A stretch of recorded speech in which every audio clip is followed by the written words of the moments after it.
अंधकासुर का शिव की सेना के साथ युद्ध।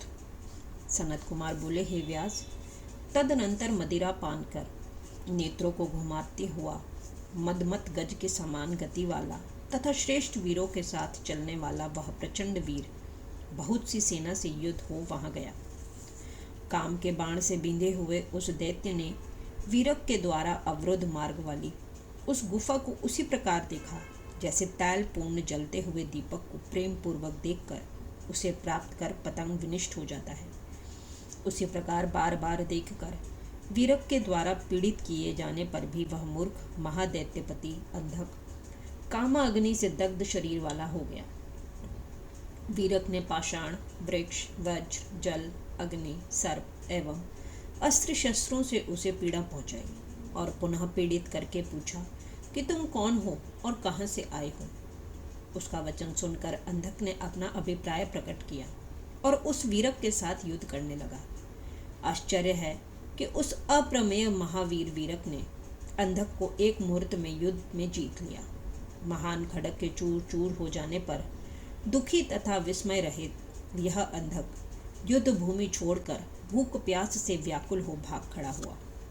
तत्पश्चात प्रहलाद आदि प्रधान दैत्य उसके साथ युद्ध करने लगे, किंतु अत्यंत भयंकर वे दैत्य अनेक शास्त्रास्त्रों से लड़ते हुए पराजित होने के कारण लज्जित हो गए।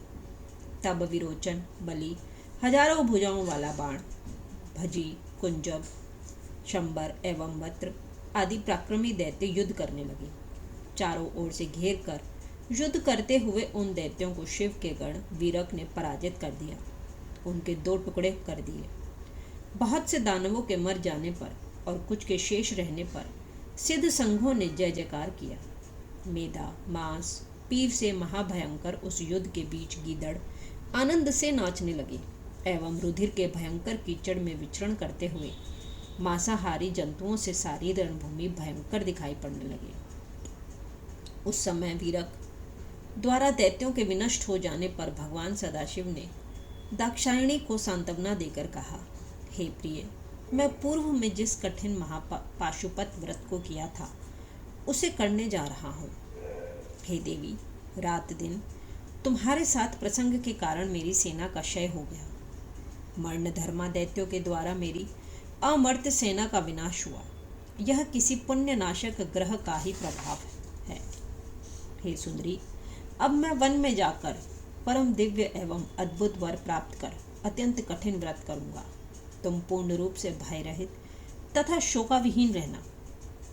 इतना वचन कहकर अत्यंत तेजस्वी महात्मा शंकर अपने श्रृंगी का धीरे से शब्द करके अत्यंत घोर पुण्यतम वन में जाकर पाशुपत व्रत का अनुष्ठान करने लगे। जिस व्रत को देवता एवं दानव भी करने में समर्थ नहीं है, उसे उन्होंने 1000 वर्ष पर्यंत किया।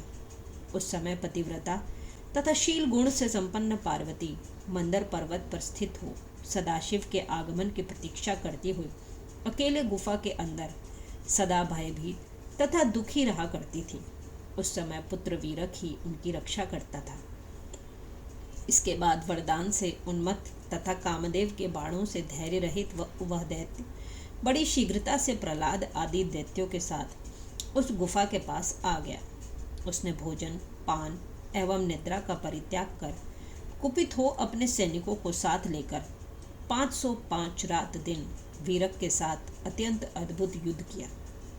खड्ग, बर्छी, भिंदीपाल, गदा, भुषुंडी, अर्थ, चंद्रमा के समान विकसित मात्र तथा कछुए के समान मुख वाले प्रकाशमान बाणों, तीक्ष्ण त्रिशूलों, परशु, तोमर, मुदगर, खड्ग, गोले, पर्वत, वृक्ष तथा दिव्यास्त्रों से उस वीरक ने दैत्यों के साथ युद्ध किया। दैत्यों द्वारा चलाए गए उन शास्त्रों से गुफा के द्वार बंद हो गए। कहीं लेश मात्र भी प्रकाश नहीं रहा।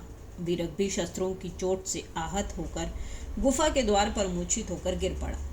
सभी दैत्यों ने तथा उनके अस्त्रों से मुहूर्त मात्र के लिए वीरक को आच्छादित देखकर तथा यह देखकर कि यह भयंकर दैत्यों को हटा नहीं पा रहा है, गुफा में स्थित देवी ने भयपूर्वक सखियों के साथ ब्रह्मा, विष्णु तथा समस्त गणों की सेना का स्मरण किया। उनके स्मरण मात्र से ही ब्रह्मा, भगवान विष्णु तथा इंद्र सभी सैनिकों के साथ स्त्री रूप धारण कर वहां आ गए। स्त्री बनकर वे देवता, मुनि, महात्मा, सिद्ध, नाग तथा गुह्यक पर्वतराज की पुत्री की गुफा के भीतर प्रविष्ट हुए। उनके स्त्री रूप धारण करने का कारण यह था कि उत्तम राजा के आसनस्थ होने पर उसके अंतःपुर में पुरुष वेश में जाना निषिद्ध है, इसलिए वे स्त्री समूह के रूप में एकत्रित हो गए। वीर कार्य करने वाली ये अद्भुत रूप वाली स्त्रियां जब पार्वती जी की गुफा में प्रविष्ट हुईं तो उन स्त्रियों को देखकर पार्वती अत्यंत प्रसन्न हो गई। उस समय सैकड़ों हजारों नितंबिनी स्त्रियों के द्वारा प्रलयकालीन प्रचंड मेघ के समान घोष वाली तथा विजय देने वाली हजारों भेरियां और शंख बजाए गए। अद्भुत तथा प्रचंड पराक्रम वाला वीरक भी मूर्छा त्याग कर शस्त्र को लेकर महारथियों के आगे खड़ा हो गया और उन्हीं शस्त्रों से दैत्यों का वध करने लगा।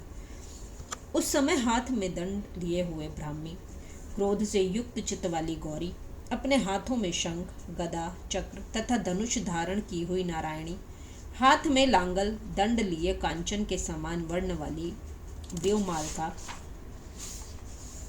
तथा हाथ में हजारों धार वाले प्रचंड वेग से युक्त उग्र वेग वाले वज्र को लिए हुए ऐन्द्री युद्ध हेतु निकल पड़े।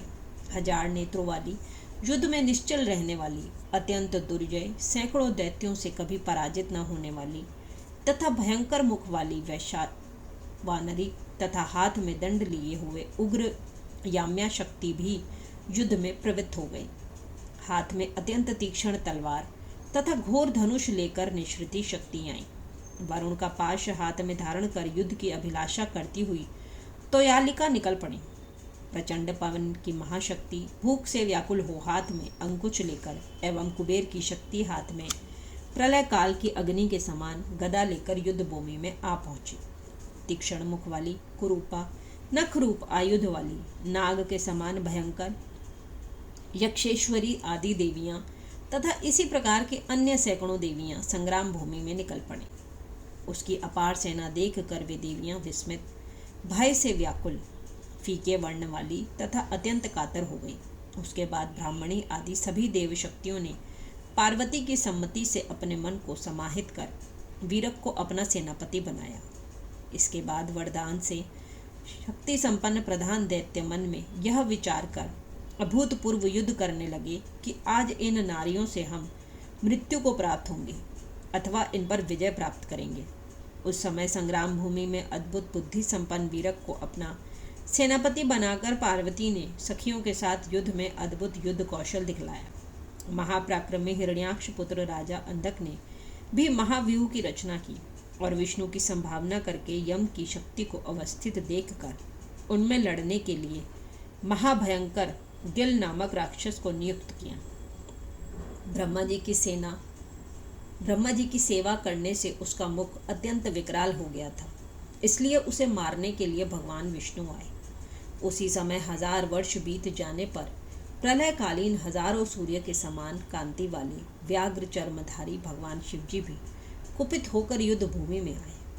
तब उन महेश्वर को युद्ध भूमि में आया देखकर अत्यंत प्रसन्न हुई उन स्त्रियों ने वीरक को साथ लेकर महायुद्ध किया।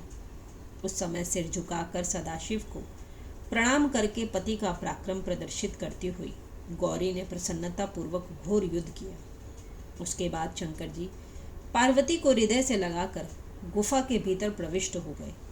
पार्वती ने उन हजारों स्त्रियों को अनेक प्रकार से सम्मानित कर विदा किया और वीरक को गुफा के द्वार पर रहने लगे। उसके बाद नीति में विचक्षण उस असुर ने गौरी एवं गिरीश को संग्राम भूमि में न देखकर शिवजी के पास विगस नामक अपना दूत भेजा। उस संग्राम में देवताओं के प्रहार से शत विकसित शरीर वाले उस दैत्य ने शिवजी के पास जाकर उन्हें सिर से प्रणाम कर गर्वयुक्त कठोर वचन कहा। दूत बोला, हे शंभो, अंधक द्वारा भेजा गया मैं इस गुफा में प्रविष्ट हुआ हूँ। उस अंधक ने आपको संदेश भेजा है कि तुम्हें स्त्री से कोई प्रयोजन नहीं है, अतः इस रूपवती युवती नारी को शीघ्र त्याग दो। प्रायः आप तपस्वी को अंतःकरण को भूषित करने वाले क्षमा आदि गुणों का सेवन करना चाहिए, मुनियों से विरोध नहीं करना चाहिए। ऐसा विचार कर मैं तुमसे विरोध नहीं करना चाहता, वस्तुतः तुम तपस्वी मुनि नहीं हो, किंतु शत्रु हो। हे धूर्त तापस, तुम हम दैत्यों के महाविरोधी शत्रु हो, अतः शीघ्रता से मेरे साथ युद्ध करो। मैं आज ही तुम्हारा वध करके तुम्हें रसातल पहुंचाता हूँ।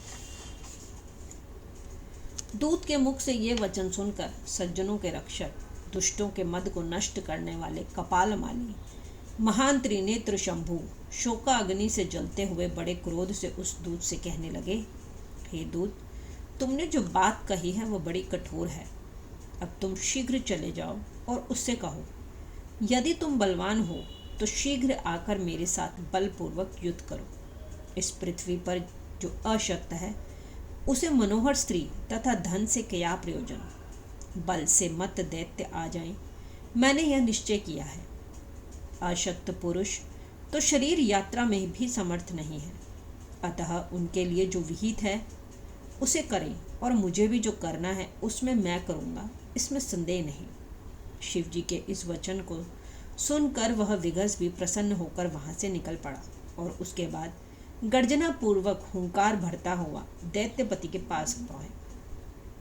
इस प्रकार श्री शिव महापुराण के अंतर्गत द्वितीय रुद्र संहिता के पंचम युद्ध खंड में युद्ध प्रारंभ दूत संवाद वर्णन नामक 45वां अध्याय पूर्ण हुआ।